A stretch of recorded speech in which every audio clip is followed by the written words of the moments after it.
In the space of a single Thursday, the political architecture that has defined Labour for the past 3 years cracks open, not with a bang, but with a sequence of moves so swift and so consequential that Westminster is still processing what exactly just happened and what it means for the country. Happy you found us. For more analysis, don't forget to subscribe. It takes a millisecond and it's free. At dawn, Wes Streeting holds one of the great offices of state. Angela Rayner is navigating the choppy waters of a tax affairs controversy, and Andy Burnham is governing Greater Manchester with no credible route back to the House of Commons. And by nightfall, none of those facts remain standing. What unfolds across those hours is not a reshuffle, not a rebellion in the conventional sense, but something closer to a controlled detonation at the heart of a governing party that is running out of time to decide what it actually believes in. Streeting's calculation is, in hindsight, both audacious and flawed. He understands his window is closing, that the catastrophic local election results of the previous week represent perhaps his best and last opportunity to bounce a weakened Prime Minister from office before the membership gets a vote, before Burnham is back in Parliament, before the factional arithmetic hardens against him.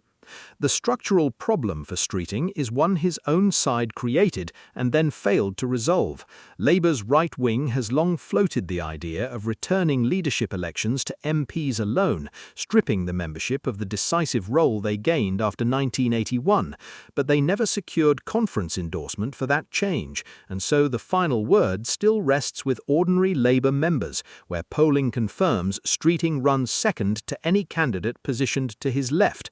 That single failure of factional administration, never quite completing the rules change that would have made him a near certainty, defines the limits of everything that follows. He goes far enough in destabilizing Starmer to make his own position in cabinet untenable, resigning as health secretary in a move that lands with enormous force. Yet he fails to gather the 81 signatures needed to trigger an immediate contest, and that gap between intention and execution tells you everything about the state of Labour's right wing at this particular moment.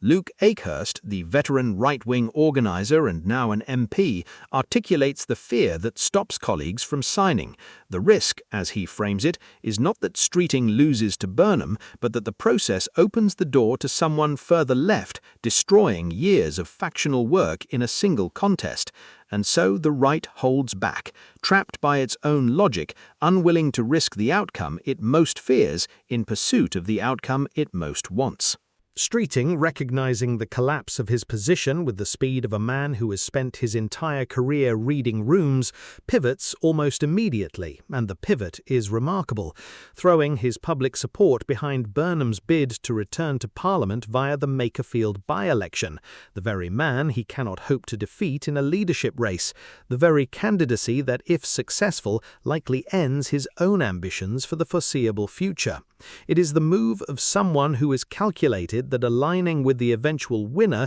is preferable to being remembered as the figure who destabilized a government and gained nothing.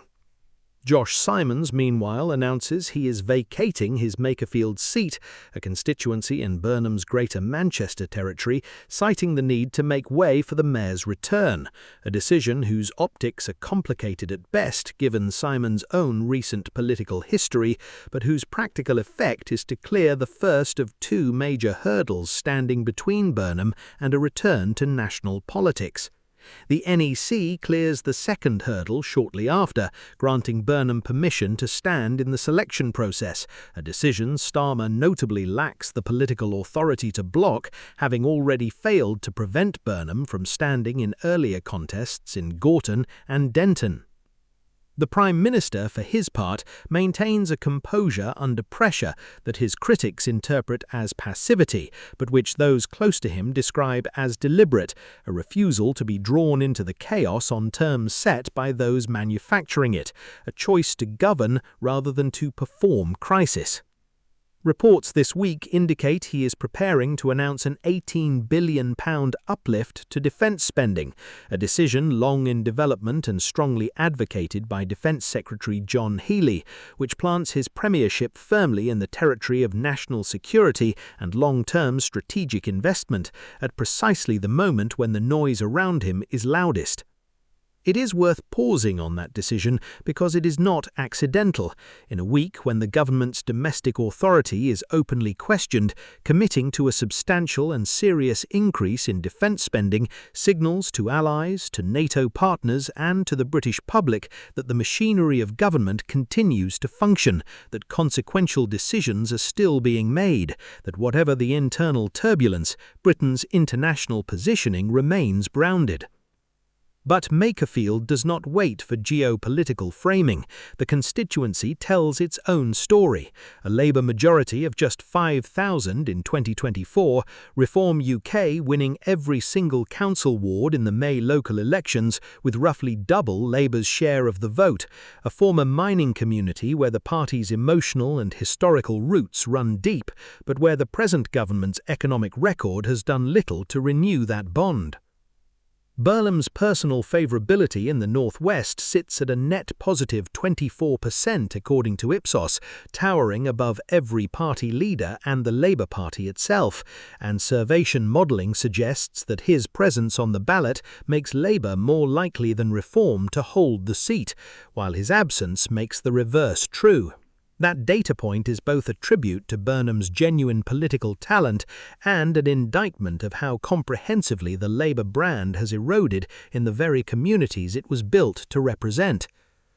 Angela Rayner, cleared by tax authorities and increasingly candid in her public positioning, signals she would back Burnham and stand aside, reserving the option to enter a contest only if Streeting's path reopens, which for now it has not. On the softer left, Ed Miliband remains a peripheral presence, more rumour than candidate, while figures including Richard Bergen, Ian Lavery and Bel Ribeiro Addy are discussed in some quarters as potential standard-bearers for a more substantive change of political direction, earnestly understanding that even if none could reach the ballot's 20% MP threshold, an early campaign could at least inject a genuine policy debate into a contest that risks becoming a personality contest dressed in the language of renewal. The question that sits beneath all of this, and it is the question that defines whether any of it ultimately matters, is what Andy Burnham actually intends to do with power, if he reaches it. His record as a minister and Labour MP was conventionally centrist. His 2015 leadership campaign was launched from a city institution with a publicised refusal of trade union funding. Manchester's skyline, increasingly dominated by high-rise development, suggests his mayoralty has not been especially hostile to property capital.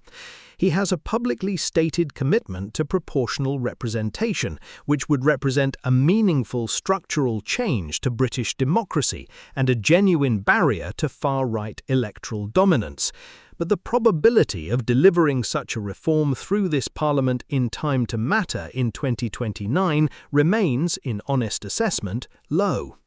He has been described as being on a journey for so long that the destination remains genuinely unclear, and for the communities he is now asking to elect him, that ambiguity is not a rhetorical question but a practical one. What changes, specifically, if Burnham leads?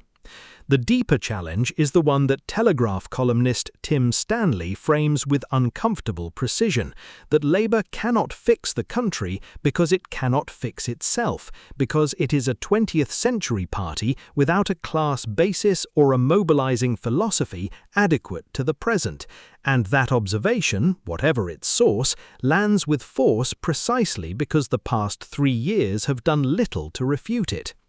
Starmer's tenure has demonstrated that managerial competence, procedural seriousness, and a genuine commitment to governance are not sufficient on their own to rebuild public trust at the pace that the political moment demands. Streeting's brief insurrection has demonstrated that the Labour right's grip on the party is real but brittle, capable of maintaining the status quo but not of replacing it on its own terms. Burnham represents something different, not a clean break, not a radical departure, but a recalibration toward a politics that is warmer in register, more northern in instinct, more willing to speak the language of belonging rather than management.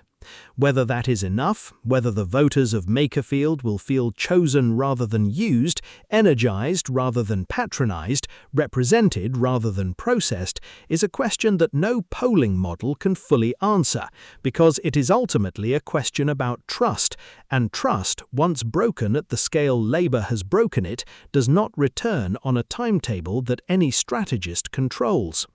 The post-Starmer era is not a future scenario anymore, it is the present reality being negotiated in real time, and the decisions taken in the coming weeks in Westminster committee rooms and Manchester town halls and the former pit villages of Makerfield will determine not just who leads one political party, but whether that party retains the capacity to offer Britain something it has not had for years, a credible answer to the question of what progressive government is actually for.